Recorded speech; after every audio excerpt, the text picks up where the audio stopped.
Hello મિત્રો, કેમ છો? મજામાં? તો બધા મજામાં જશો. તો આજે આપણે બનાવીશું ઘઉંના લોટનો ટેસ્ટી નાસ્તો. આ નાસ્તો એટલો ટેસ્ટી બને છે ને કે તમે પાસ્તા ખાવાનું પણ ભૂલી જશો તેટલો ટેસ્ટી નાસ્તો આપણે ઘરે જ તૈયાર કરી દઈએ છીએ બાંધેલા લોટમાંથી. તો નાસ્તો બનાવવા માટે જો મેં અહીંયા ઘઉંનો લોટ લીધો છે.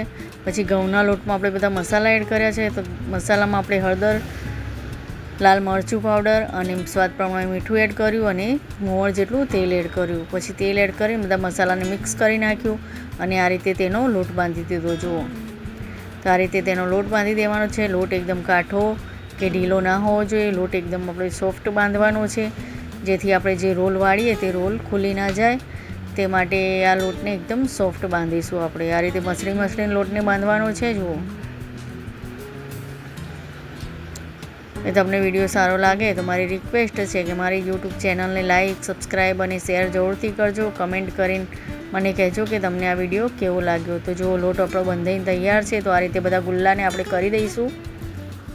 આ રીતે ગોળ ગોળ ગુલ્લાને આપણે વાળી દેવાના છે. જુઓ,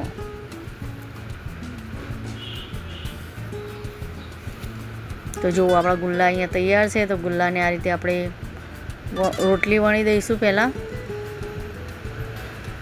જુઓ, આ રીતે રોટલીને વણી દેવાની છે.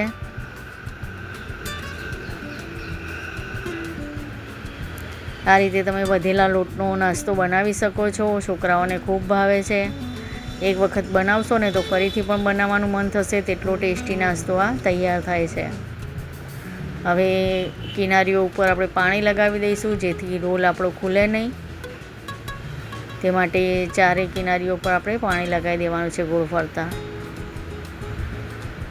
હવે આ રીતે તેનો રોલ વાળી દઈશું. જુઓ, આ રીતે બંને બાજુથી જગ્યા રાખવાની ને વચ્ચેથી આ રીતે દબાવીને તેનો રોલ વાળી દેવાનો. આ રીતે આપણે એકદમ દબાવવાનો નથી. આ રીતે એકદમ પોચા હાથે તેનો રોલ વાળવાનો છે. જુઓ, એકદમ આપણે રોલને દબાવવાનું નથી. પછી આ રીતે કિનારી પર પાણી લગાવી દઈશું અને આ રીતે તેનો રોલ વાળી દઈશું. જુઓ, આ રીતે તમને રોલ વાળતા ના ફાવે તો તમે ઉપર પેન મૂકીને તમે રોલને વાળી શકો છો.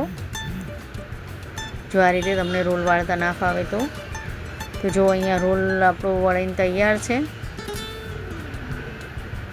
તો આપણા રોલ બધા વળી ગયા છે. તો જો અહીંયા પાણી મેં ગરમ કરવા મૂકી દીધું છે. એટલું યાદ રાખવાનું કે ગરમ પાણીમાં જ રોલને એડ કરવાના છે. પાણી ઠંડુ ના હોવું જોઈએ. પાણી એકદમ ઉકળતું હોવું જોઈએ. હવે આ રોલને આપણે આ રીતે મૂકી દઈશું. આ નાસ્તો એટલો ટેસ્ટી અને સરસ બને છે કે ખાધેથી પણ ધરાતા નથી. એટલો ટેસ્ટી નાસ્તો આ તૈયાર થાય છે. અને ઘરે કોઈ શાક બાક ના હોય તો આ રીતે બાંધેલો લોટ પડ્યો હોય તો પણ આપણે નાસ્તો બનાવી શકીએ છીએ આ રીતે. તો જો આ રીતે એક વખત હલાવીને મિક્સ કરીને તેને આપણે ઢાંકી દઈશું અને ચડવા દઈશું. અને થોડું વધારે જ ચડવા દેવું પડશે, નકર તમને ખાવામાં લોટનો ટેસ્ટ આવશે. એટલે જ્યાં સુધી આ ચડી ના જાય ત્યાં સુધી આને ચડવા દેજો. 5-10 મિનિટ ના થઈ જાય ત્યાં સુધી આને ચડવા દેજો.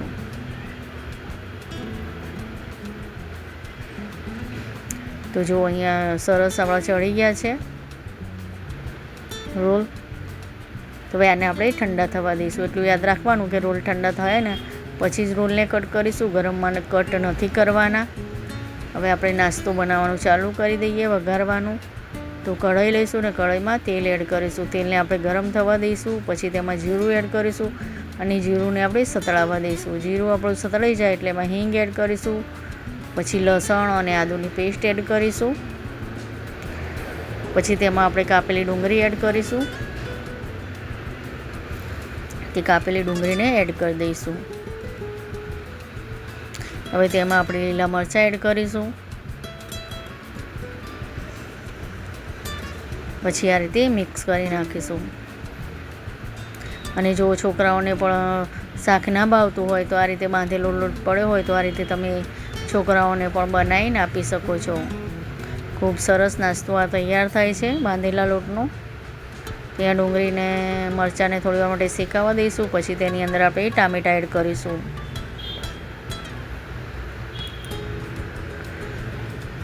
હવે ટામેટાને આપણે ચડવા દેવાના છે.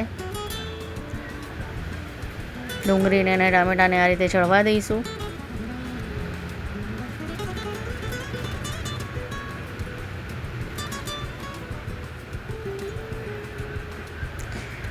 હવે તેમાં આપણે બધા મસાલા એડ કરી દઈશું. તેમાં હળદર પાવડર એડ કરીશું, ધાણા જીરું પાવડર એડ કરીશું, ગરમ મસાલા પાવડર એડ કરીશું, લાલ મરચું પાવડર એડ કરીશું. પછી આ બધા મસાલાને આપણે મિક્સ કરી નાખીશું. આપણે મીઠું પહેલાં નથી એડ કરવાનું, મીઠું આપણે પછી જ એડ કરવાનું છે. ડુંગળી અને ટામેટાં શેકાઈ જાય પછી આપણે મીઠાને એડ કરવાનું છે. ત્યાં ડુંગળી અને ટામેટાને આપણે સરસ ચડી જવા દઈશું.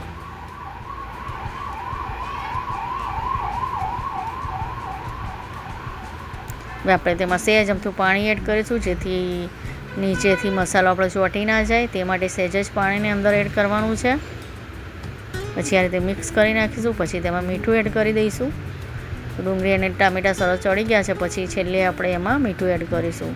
પછી આ રીતે મિક્સ કરી નાખીશું અને થોડીવાર માટે ઢાંકી દઈશું. જ્યાં સુધી તેલ બધું ઉપર ના આવી જાય ત્યાં સુધી ઢાંકી દઈશું અને ચડવા દઈશું. તો જો અહીંયા રોલ આપણા ઠંડા થઈ ગયા છે. તો હવે આપણે આને કટ કરી નાખીશું. જે સાઇઝના તમારે કટ કરવા હોય એ સાઇઝના તમે રોલ અહીંયા કટ કરી શકો છો. તો હું અહીંયા આ સાઇઝના રોલ કટ કરું છું. તમારે જે સાઇઝના રોલ કટ કરવા હોય એ સાઇઝના તમે રોલને કટ કરી શકો છો. તો જો આ રીતે બધા રોલને આપણે કટ કરી નાખીશું. તો જુઓ અહીંયા રોલ બધા આપણા કટ થઈ ગયા છે. અને જો અહીંયા જોઈ લઈએ, જો ડુંગળી અને ટામેટાં સરસ ચડી ગયા છે. તો આપણે જે રોલ બનાવ્યા હતા તેને એડ કરી દઈશું અને આ રીતે મિક્સ કરી નાખીશું.